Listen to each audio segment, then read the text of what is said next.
Look inside Europe's most traditional wedding festival.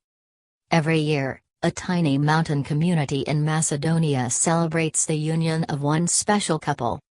On Sunday morning, hours before the conclusion of the annual wedding festival in the village of Galaknik, Macedonia, the bridegroom and his groomsmen head into the forest to deliver the ceremony's final invitations.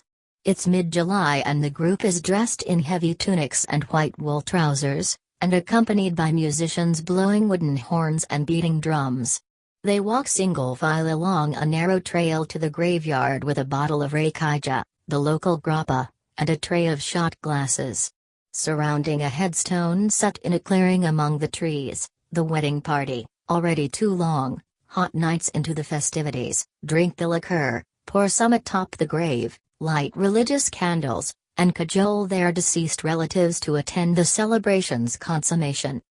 Like nearly every ritual and custom on display during the 2.5-day gathering, held this year on July 14th and 15th, summoning spirits from the past defies most metrics of modern logic. But for countrymen, thousands in the diaspora, and travelers who will make the pilgrimage to this quiet community tucked into the mountains on Macedonia's western edge, the yearly reacquaintance with a decidedly antiquated heritage makes the celebration special. The beauty lies in taking the time to readjust and resecure a tenuous grip on tradition and culture. The festival began last century after several generations from Galaknik had migrated from the village. They did not, however, forget their roots.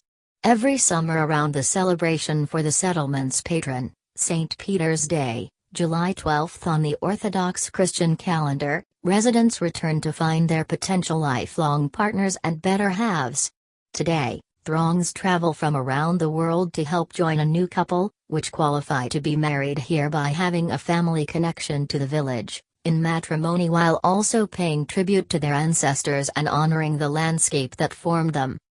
People who enjoyed their lives and lived a simple life always crave for their roots, whether it is to check in with people from their community, practice their traditions, or be reminded of the place that brought peace in their hearts, says Tanya Lepchska, whose paternal grandfather is from the village, which today has only 2 year-round residents. In the past, as my grandmother says, the wedding celebration would last a week, with every day a different protocol. Since the 1950s, we have gathered the most important customs to around 25 rituals to provide a story so people can understand what is going on. The festivities unofficially starts on Friday night with the equivalent of a stag party for the groom. Much of the village, men and women, are in attendance. Then, from Saturday until the church ceremony on Sunday, a program of spectacles and events begins. The schedule includes the traditional dance by the groom's mother, the bride filling a pitcher at the 3 fountains, fetching the bride from her home, welcoming the marriage brokers, and saying farewell to the musicians. Today, the celebration is supported by the Ministry of Culture, the President of Macedonia, and ambassadors, says Marko Bikric, who guides biking and hiking tours from Galaknik, and helps run the family restaurant and lodge. But it is also important for visitors because the ceremony and customs are rare and unique, and because all travelers should hear the pipes and drums, see the horses, and feel the spiritual tradition.